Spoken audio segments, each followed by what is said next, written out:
My ex left me for a billionaire's daughter after 5 years. He said I could only give him a comfortable life, so I gave him $0.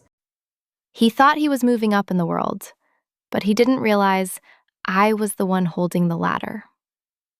Watch how I spent months infiltrating his inner circle, just to pull it out from under him. 5 years.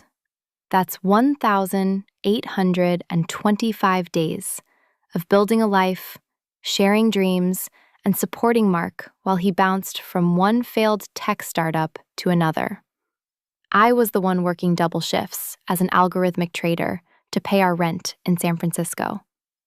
Meanwhile, he spent his days networking at bars he couldn't even afford. I believed in him. I loved him. But on a rainy Tuesday in April, Mark didn't come home with groceries. He came home with a suitcase and a look of cold, calculated indifference. He didn't even have the decency to make up a lie. He sat me down and told me he had met someone else, Elena, the daughter of a real estate mogul, whose net worth had more commas than Mark could count. "It's not that I don't love you," he said. The audacity of that sentence still amazes me. "It's just that I've reached a level where I need a partner who matches my ambitions. Elena can give me the world, Sarah. You can only give me a comfortable life."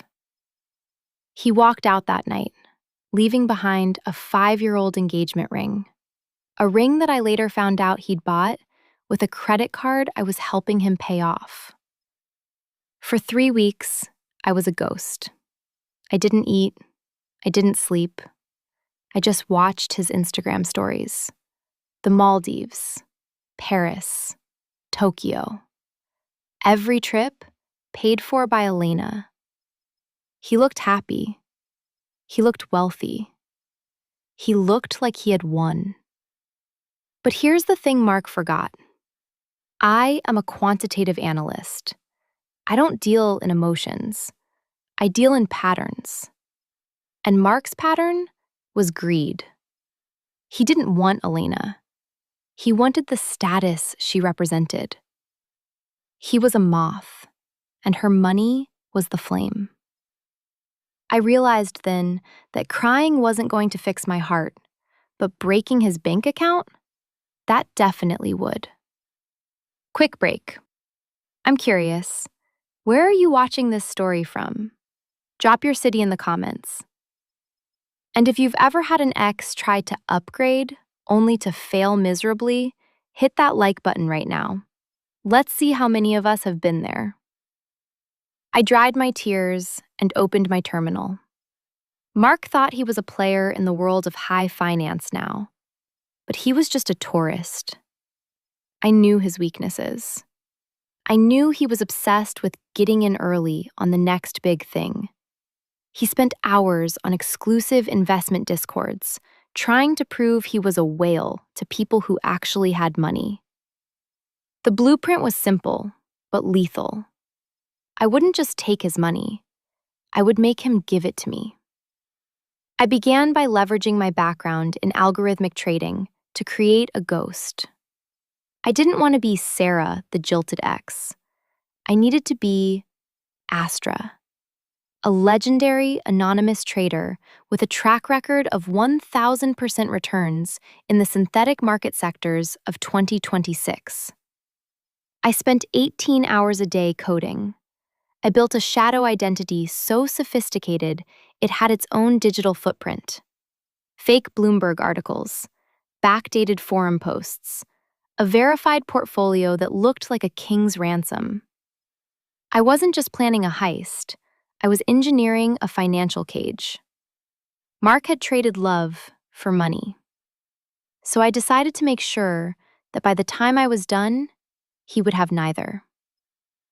The mission had shifted. It was no longer about grief. It was about pure, calculated justice. Building a ghost isn't about just creating a fake profile. It's about creating a presence that feels inevitable. I knew Mark's habits better than he knew himself. Every night at 11 p.m., He'd log into the Obsidian Vaults, an ultra-exclusive Discord server for high-net-worth speculators. Entry required a verified wallet of at least $5 million, or, in my case, a backdoor exploit that made a hollow wallet look like it was overflowing with liquid assets. I entered as Astra. I didn't announce myself. I didn't post get-rich-quick schemes. Instead, I used the most powerful psychological tool in the world: silence. Every 3 days, I would post a single cryptic screenshot, a complex algorithmic trade. No caption, no explanation, just data. And within a week, the whales started whispering. They wanted to know who I was, and more importantly, what I knew about the 2026 tech boom. Mark was there, of course, under the handle Vanguard_Mark. It made me sick, seeing him try to act like a titan of industry. He posted photos of his new office, which I knew was actually Elena's father's guest house, and he bragged constantly about his diversified portfolio. He was desperate for validation, and that made him perfect, because hunger for status is predictable. Before we get to the moment I finally let Mark find me, have you ever felt like someone was using you as a stepping stone? If this story is hitting home, write justice in the comments. And if you're enjoying the suspense, subscribe so you don't miss the final reveal. It gets much worse from here. On the 10th night, I baited the hook. I posted a simulated data stream for a fake sector I called neural link infrastructure. I made the numbers look slightly unstable, just enough to feel like a ground floor opportunity. Mark bit within minutes. He sent me a direct message. Astra, been watching your pings. Your math is clean. I've got some heavy capital looking for a home in the 2026 tech sector. You looking for partners or just flexing? I waited 6 hours to reply. Rule number 1 of the whale persona: you are never eager. I don't need partners, Vanguard, I wrote back. I need people who can handle volatility. Most investors here have paper hands. If you're playing with Elena's father's money, stay out. This is for the big boys. That was the pattern interrupt. By mentioning Elena, I didn't accuse him. I didn't explain. I just bruised his ego. And it worked. He became obsessed with proving himself to me. Over the next 3 days, he sent everything: proof of influence, accounts, leverage ratios, even private trust structures Elena had given him access to. He didn't realize it, but he was handing me the blueprint of his entire financial life. I had him. I wasn't Sarah anymore. I was Astra. And to him, I was a ticket to becoming a billionaire. He started ignoring Elena's calls, just to stay on the line with me. Astra. He thought he was infiltrating the 1%, but in reality, he was walking deeper into a digital slaughterhouse I built just for him. The psychological bridge was complete. He trusted me because I was the only person who treated him like the genius he thought he was. Now it was time. Time to build the trap that would ensure he never saw a penny of that money again. To destroy a man like Mark, you can't just steal from him. You have to make him believe he's winning, until the very second the floor disappears. I spent the next month building a synthetic market environment. To Mark, it looked like a high-end private trading terminal. For dark pool investments, the kind of system only the top 0.1% can access. In reality, every single candle, every ticker symbol, Every market news alert was a line of code I had written. It was a digital Truman Show, and Mark was the unsuspecting star. I gave him access with a small gift, a $50,000 credit to trade on simulated live data. Then I fed him insider wins. Monday, I told him a tech stock would spike from a fake merger. Tuesday, he watched it skyrocket on his screen. By Friday, he had made $200,000 in simulated profit. He was euphoric. He started calling me at 3 a.m., his voice shaking with excitement. Astra, you're a god. I've never seen returns like this. Why isn't everyone doing this? I responded coldly, calculated. Because most people are afraid of 2026 volatility. You're different, Mark. You have the stomach for it. Wait, real quick. If you're enjoying how this revenge is unfolding, comment the word karma below. And if you've ever seen someone greedy get what they deserved, share your story. I read every single one. Now that I had his absolute trust, it was time to move from simulated money to real-world assets. I told him the window for the 2026 tech sector was closing. The big institutions are moving in. If you want to move from rich to legacy wealthy, you need to go all in, now. Mark didn't just move his own savings. He went further than I expected. He convinced Elena and her father that he had discovered a once-in-a-generation market glitch. Using his position in the family, he gained power of attorney, nearly $150 million in investment capital. He thought he was being a hero. He thought he was proving himself, a financial titan. On June 12, 2026, he transferred the entire sum into the Astra liquidity pool. On his screen, he saw 9 figures. He saw the growth begin instantly. He thought he was worth $500 million. What he didn't see was the back end. The $150 million hadn't gone into any tech sector.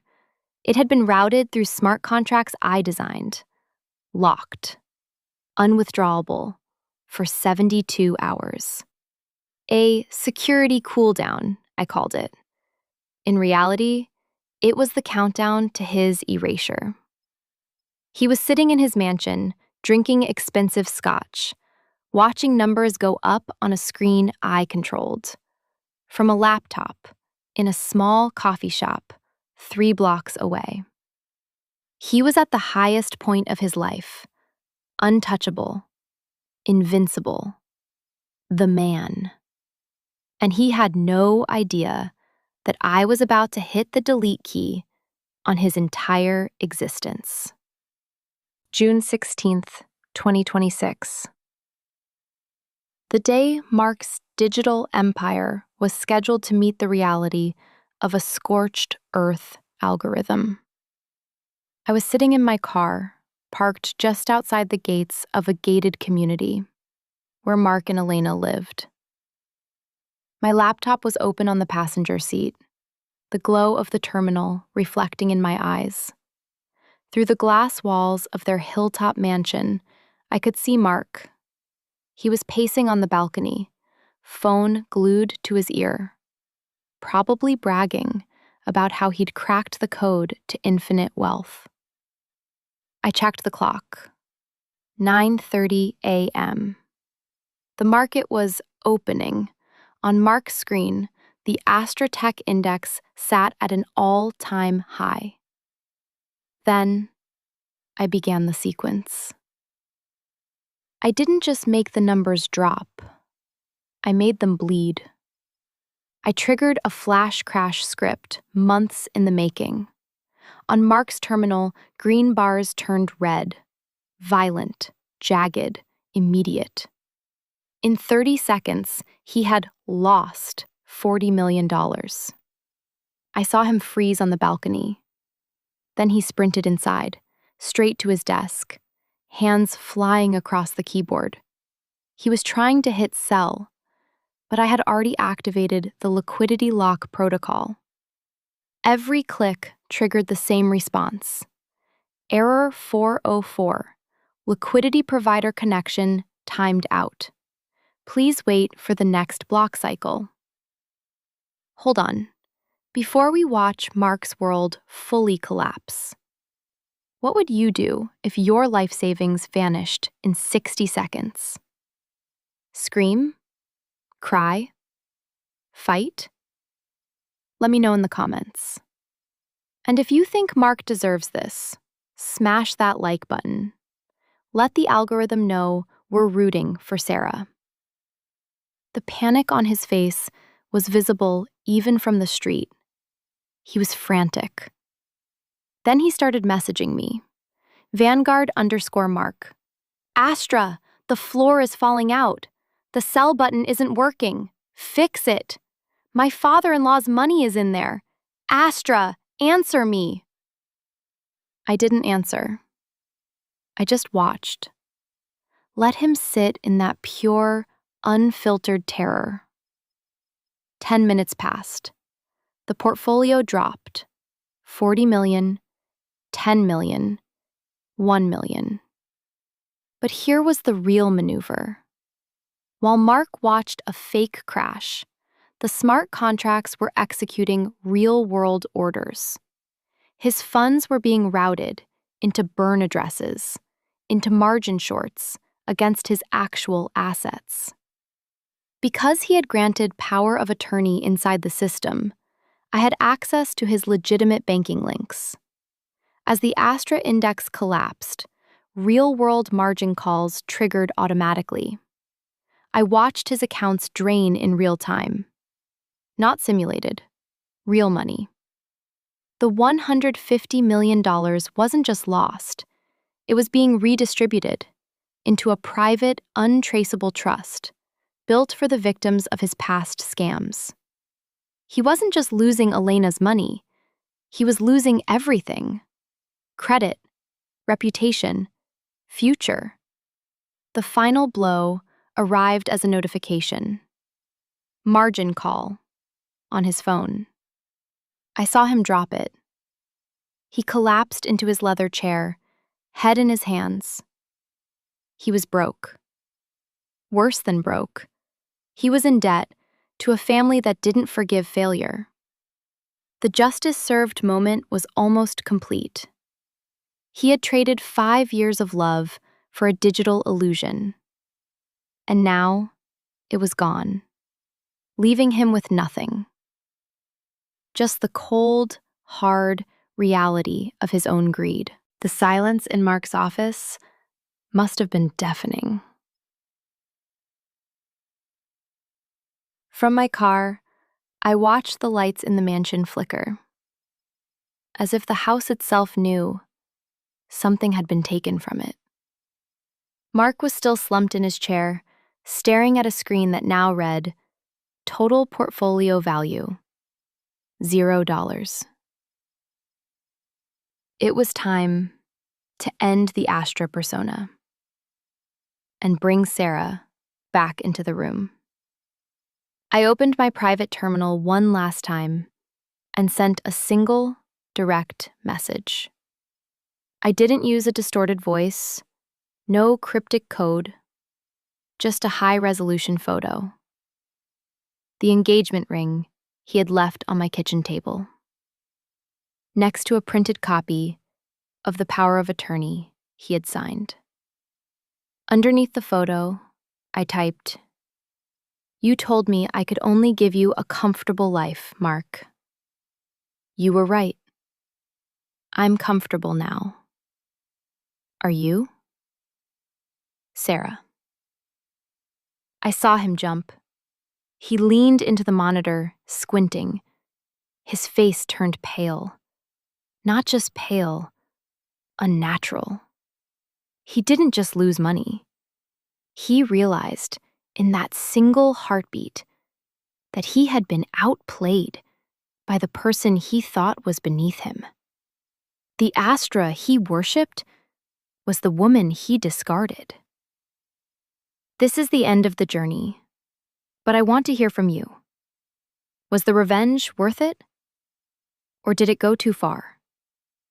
Type Team Sarah if you think this was justice, or too far if you think Mark deserved a second chance. And if you want more stories like this, subscribe and turn on the bell. You won't believe what's coming next. The fallout was immediate and public. Within an hour, Elena's father's security team arrived. Because billionaires don't just lose $150 million and walk away. They look for someone to blame. And Mark was the only target. By sunset on June 16, 2026, Mark wasn't just broke. He was being sued for fraud by his own father-in-law. Elena didn't stand by him. She had already packed her bags before the lawyers even finished speaking. He had traded 5 years of love for a marriage that lasted less than 3 months. I drove away from that neighborhood, feeling a lightness I hadn't felt in years. The money I redirected wasn't sitting in my account.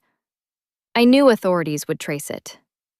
Instead, I burned it into a decentralized education fund for young women in tech. Ensuring his greed funded the very people he underestimated. I kept just enough to pay off the credit card he used for my ring. And maybe a little extra. For a one-way ticket to a beach where nobody knows the names Astra or Sarah. Mark chose money over love. And in the end, the market gave him exactly what he deserved. A total, irreversible collapse.